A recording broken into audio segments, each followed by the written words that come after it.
Okay, so this video is going to be about two cubes that I borrowed over the course of Singapore Cube Championships 2019. I'm actually filming this video in between day 1 and day 2, but by the time you see this, it's probably sometime later.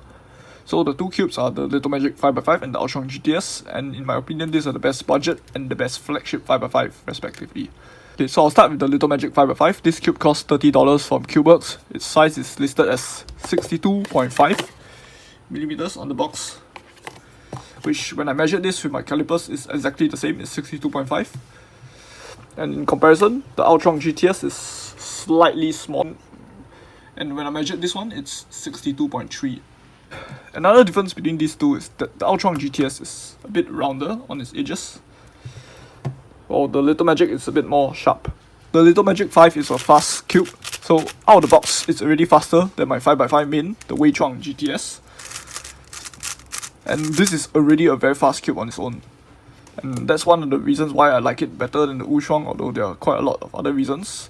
But for the Little Magic 5x5, it has brought the speed to an even higher level. The cube also has a light, crunchy feel. It's quite similar to the Haze 7.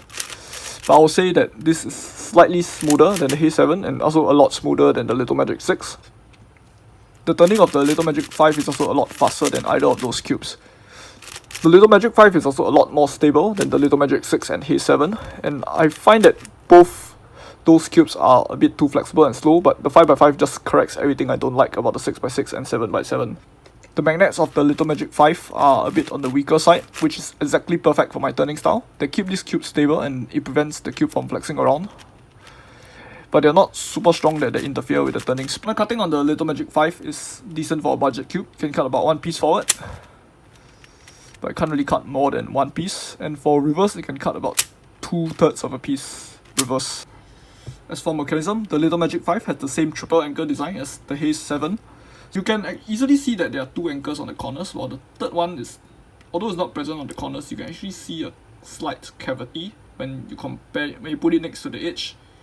And if you look at it from this angle, you can actually see two anchors here, and the third one, like the contour is actually present on the edges, but not on the corner. Even though this triple anchor design has been featured in several 6x6 and 7x7s in the past, the Little Magic 5x5 appears to be the first 5x5 that I've seen to use such a design.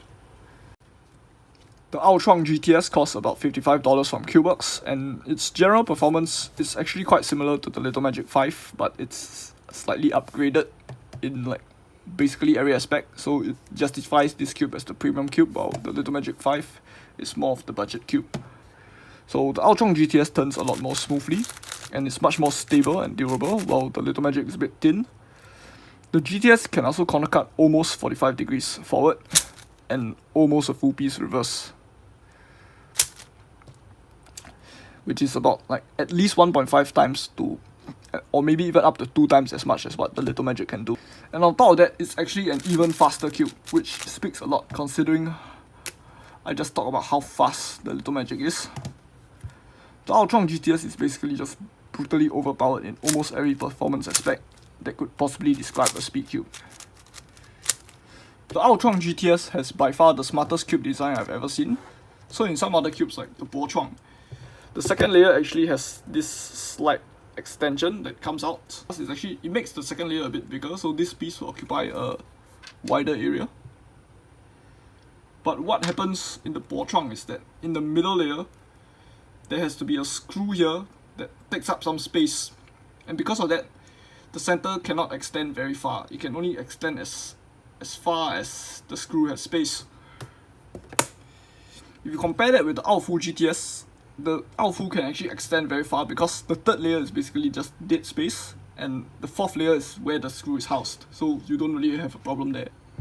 But what the designers did to the Aochuang GTS is really smart. They actually just changed the design of the center cap. So now the screw actually starts off much deeper into the cube, and then the top 8 millimeters or so of the center piece is actually just dead space, and the center cap just takes up the entire space.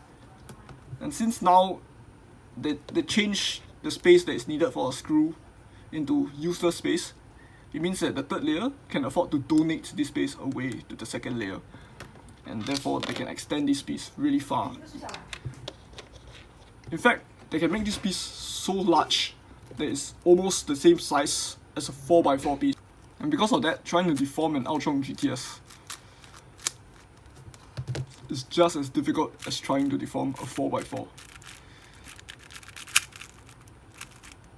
Which is, for my final thoughts on these two cubes, I would say that they are the top two best 5x5s on the market. So previously, the best two 5x5s were the Aochuang GTS and the Wushuang, both of which came out in 2016, which is slightly outdated by now. And I was not really a fan of the Wushuang and I never bought one, but for the Aochuang, it has been my main for slightly over 2 years. It's super broken in, and the Little Magic 5x5 on day one with just a bit of loop, some setup, already feels just as good, if not better, than my Aochuang GTS. And because of its, it's likely better because of its faster speed and lighter turning. And it also just, it's not an easy cube to deform in the first place, and yeah, it doesn't really have much problems. And the same can be said about the Aochuang GTS, but to an even greater extent. This cube is just even more stable, even faster, and just even better in every way. But despite that, I would still continue using the Aochuang as my main, since it doesn't really have much limitations to begin with. I can still solve it as fast as the other two, it's just that they turn a bit nicer and they have a lighter feel. But it doesn't necessarily mean that I will get better times. It's only an equal time, but just a more enjoyable solving experience. However, if you're not fully satisfied with your 5x5 main and you want an upgrade, I would recommend the Aochuang GTS if you want the full experience of the best cube ever made. But if you don't have the money and you are willing to pay about half the price for a slightly watered down version but still very close and very comparable, I would recommend the Little Magic 5x5.